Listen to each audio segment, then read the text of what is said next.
Ako muna magsalita, okay lang basta nagpapatuloy sa ginagawa. Walang masama kahit ilang ulit mo pa gawin. Ang importante ginawa mo, wala silang pakialam.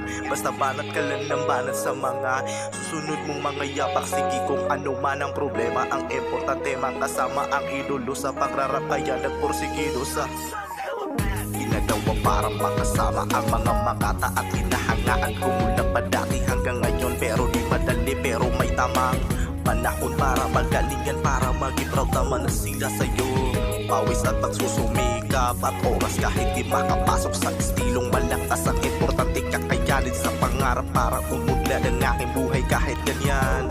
Ang tingin nila sa'yo, alam kong maintindihan ka din nila lahat. Kahit sa ngayon di ka pa makakaraos, may awa sa'yo ang taas